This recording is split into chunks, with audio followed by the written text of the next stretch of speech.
भक्तों चाहे मर जाना। लेकिन बट सावित्री, दिन 5 काम भूलकर भी मत करना माताजी, आप नाराज हो सकती हैं। वट सावित्री व्रत का महत्व।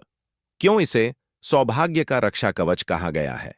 2025 में वट सावित्री व्रत की तिथि, शुभ मुहूर्त और पूजन विधि पंचांग आधारित दिन, तारीख, सूर्योदय से पहले का खास योग, व्रत कथा का भावनात्मक और मंत्रमुग्ध कर देने वाला वर्णन, सावित्री का तप, पवित्रता और प्रेम। वट सावित्री व्रत में क्या खाएं और क्या बिल्कुल न खाएं, फलाहार विकल्प, व्रत में पचने वाले आहार किन चीजों से होती है, पुण्य की हानि कौन से फल, नमक, अनाज वर्जित हैं, क्या काम वर्जित हैं जिन्हें बोलकर भी न करें।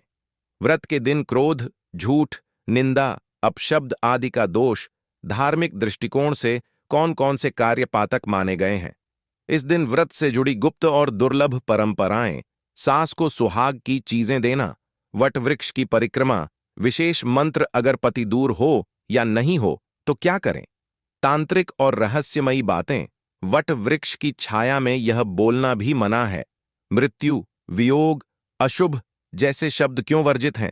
कुछ लोग क्यों मानते हैं कि वट वृक्ष के नीचे कुछ बातें कहने से दरिद्रता आती? हाँ, विवाहित महिलाओं के लिए विशेष सावधानियां, किन रंगों के वस्त्र पहने, बाल धोना, नाखून काटना, बालों में तेल लगाना करें या नहीं। अंतिम संदेश, अगर जीवन में पति की लंबी उम्र, अखंड सौभाग्य और सुख शांति चाहिए तो इन 5 बातों का पालन करें। कभी एक समय था जब एक पतिव्रता स्त्री अपने पति को मृत्यु से भी छीन लाई थी, यमराज के द्वार से वापस, अपने तप, श्रद्धा और प्रेम की शक्ति से। वह स्त्री थी सावित्री। आज भी जब वट वृक्ष की छाया में महिलाएं सूत लपेटती हैं तो केवल परिक्रमा नहीं करती, वे प्रार्थना करती हैं अखंड सौभाग्य की, अपने पति के दीर्घायु जीवन की, अपने सुहाग की रक्षा की। यह व्रत है वट सावित्री व्रत, जहां केवल नियमों से नहीं, आस्था और भावना से चमत्कार घटित होते हैं। लेकिन क्या आप जानते हैं, इस दिन कुछ चीजें खाना पाप होता है, कुछ शब्द बोलना निषिद्ध होता है, और कुछ कार्य अगर कर दिए तो पूरे व्रत का फल शून्य हो जाता है। तो चलिए आज जानते हैं साल 2025 में वट सावित्री व्रत की सही तिथि, किन बातों का पालन करना है, क्या खाना है क्या नहीं खाना, और किन कार्यों को भूलकर भी नहीं करना चाहिए, नहीं तो आपके व्रत की तपस्या व्यर्थ हो सकती है। व्रत में वर्जित कार्य जिन्हें बोलकर भी नहीं करना चाहिए। वट सावित्री व्रत कोई सामान्य व्रत नहीं, ये जीवन के सबसे बड़े सत्य, मृत्यु, प्रेम और पुनर्जन्म को छूने वाला दिन है। इस दिन हर क्रिया, हर शब्द, हर संकल्प एक ऊर्जा बनकर ब्रह्मांड में गूंजता है। इसलिए इस दिन कुछ कार्य कठोरता से वर्जित माने गए हैं। 1. झूठ बोलना, पुण्यनाशक दोष। इस दिन झूठ बोलना व्रत का सबसे बड़ा अपमान है।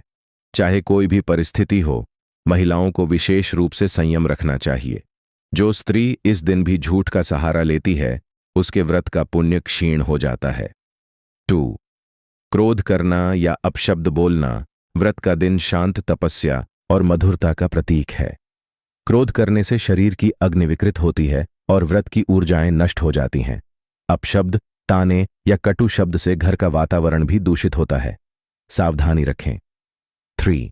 मृत्यु, वियोग, कुशब्द बोलना वर्जित है। इस दिन मृत, शव, अंतिम, वियोग, मर गया जैसे शब्द भी नहीं बोले जाते, क्योंकि ये दिन जीवन की रक्षा का दिन है। अगर इस दिन मृत्यु के शब्दों का उच्चारण हुआ तो माना जाता है कि व्रत की शक्ति को दोष लगता है। 4. किसी का अपमान या बुराई करना, पातक कर्म। इस दिन किसी की निंदा, आलोचना या अपमान करना वर्जित है। व्रती स्त्री को विशेष ध्यान रखना चाहिए कि वो अपनी सास, पति, परिवार या पड़ोसियों के प्रति किसी भी प्रकार का कठोर या तिरस्कारजनक भाव न रखे। 5. वट वृक्ष की छाया में झूठ या विवाद न करें।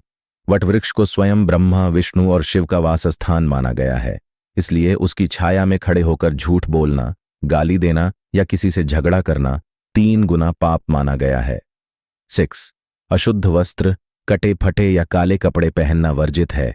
इस दिन विशेषतः स्त्रियों को पीले, लाल या हल्के रंग के स्वच्छ वस्त्र पहनने चाहिए। काले, नीले या धूसर रंग वर्जित माने जाते हैं क्योंकि ये शनि और राहु की नकारात्मक ऊर्जा को आकर्षित करते हैं। 7. दिन में सोना व्रत का नाश करता है। शास्त्र कहते हैं कि व्रत के दिन दिन में सोना नहीं चाहिए, इससे मन की ऊर्जाएं मंद होती हैं और व्रत का पुण्य फल अधूरा हो जाता है। अगर अत्यधिक थकान हो तो केवल ध्यान या योग निद्रा करें। 8वें, पति का अपमान, तिरस्कार या विरोध न करें। यह दिन सौभाग्य रक्षा का दिन है। पति से बहस, कटु व्यवहार या तिरस्कार सीधे व्रत की मूल भावना को आघात पहुंचाता है। यह केवल कर्म का नियम ही नहीं, प्रेम का भी नियम है।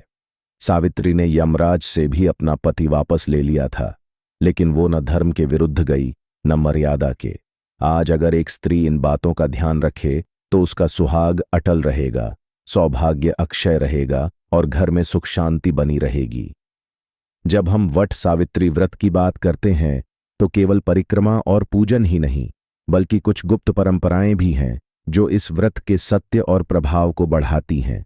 क्या आप जानते हैं कि इस दिन कुछ विशेष कार्य किए जाते हैं जिनका पालन करके व्रत और भी फलदायी बनता है? पहला, वट वृक्ष के नीचे सूत लपेटना, सूत की परिक्रमा। यह परंपरा बहुत पुरानी है। वट वृक्ष के चारों ओर सूत लपेटना और उसकी परिक्रमा करना एक विशेष कार्य है। सूत को शुद्धता का प्रतीक माना जाता है और जब इसे वट वृक्ष के चारों ओर लपेटा जाता है तो यह पति पत्नी के रिश्ते को मजबूत बनाता है और सौभाग्य को आकर्षित करता है। वट वृक्ष के चारों ओर सूत लपेटने से घर में लक्ष्मी का वास होता है और पारिवारिक सुख में वृद्धि होती है। 2. वट वृक्ष के नीचे विशेष मंत्रों का उच्चारण। आप यह जानते हैं कि वट वृक्ष के नीचे केवल परिक्रमा नहीं करनी चाहिए, बल्कि विशेष मंत्रों का उच्चारण भी करना चाहिए। इस दिन वट वृक्ष के नीचे एयुएम नमो भगवते वासुदेवाय और एयुएम ह्लीं श्रीं जैसे मंत्रों का जाप किया जाता है। इन मंत्रों से संतान सुख, लंबी उम्र और समृद्धि की प्राप्ति होती है। 3. सास को सुहाग की वस्तुएं देना। वट सावित्री व्रत का एक और खास रिवाज है सास को सुहाग की वस्तुएं देना। यह परंपरा इस दिन के सम्मान और सौभाग्य का प्रतीक मानी जाती है। महिलाएं इस दिन अपनी सास को नए कपड़े, बिंदियां, चूड़ियां और अन्य सुहाग की वस्तुएं देती हैं। यह सौहार्दपूर्ण रिश्ता और परिवार में सुख शांति बनाए रखता है। कई परिवारों में यह परंपरा भी है कि व्रत के दिन बहू अपनी सास को प्रेम पूर्वक इन वस्तुओं के साथ सम्मानित करती है ताकि घर में सौभाग्य और समृद्धि का वास हो। 4. व्रत के दिन विशेष रूप से यह खाएं। आध्यात्मिक महत्व। व्रत के दिन उपवास करते हुए कुछ विशेष आहार खाए जाते हैं। विशेष रूप से प्याज, लहसुन, मसालेदार भोजन और मांसाहार से दूर रहना चाहिए। ये सभी चीजें शरीर की शुद्धता को नष्ट कर देती हैं, जिससे व्रत का प्रभाव घट जाता है। इसके बजाय फलाहार, शुद्ध घी, दूध और शहद का सेवन किया जाता है। इन वस्तुओं का सेवन न केवल शारीरिक शुद्धता बढ़ाता है, बल्कि मानसिक स्थिति को भी मजबूत करता है, जिससे व्रत का आध्यात्मिक प्रभाव प्रगाढ़ होता है। 5. व्रत के दिन अगर पति दूर हो या नहीं हो तो क्या करें? अगर इस दिन पति यात्रा पर हो या घर से दूर हो तो भी व्रत को सही तरीके से किया जा सकता है। ऐसी स्थिति में पत्नी को वट वृक्ष के पास बैठकर सच्चे मन से प्रार्थना करनी चाहिए और वट वृक्ष के चारों ओर एक लोटा जल घुमाकर अपनी मनोकामना को प्रकट करना चाहिए। यह विशेष उपाय पति की लंबी उम्र के लिए है और घर में सुख शांति बनाए रखने का कारण बनता है। 6. वट वृक्ष के पास दीपक लगाना, दिव्य ऊर्जा का वास।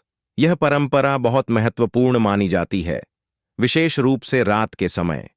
वट वृक्ष के नीचे दीपक लगाना और उस दीपक को पूरे दिन जलाए रखना माना जाता है कि यह घर में लक्ष्मी का वास करता है और घर के वातावरण को सकारात्मक बनाता है।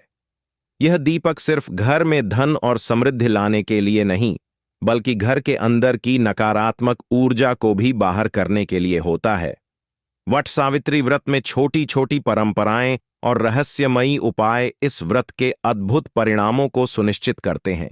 जो महिलाएं इन परंपराओं का पालन करती हैं, उनका जीवन सुख समृद्धि से भरपूर होता है और उनका सौभाग्य कभी क्षीण नहीं होता। धन्यवाद दोस्तों।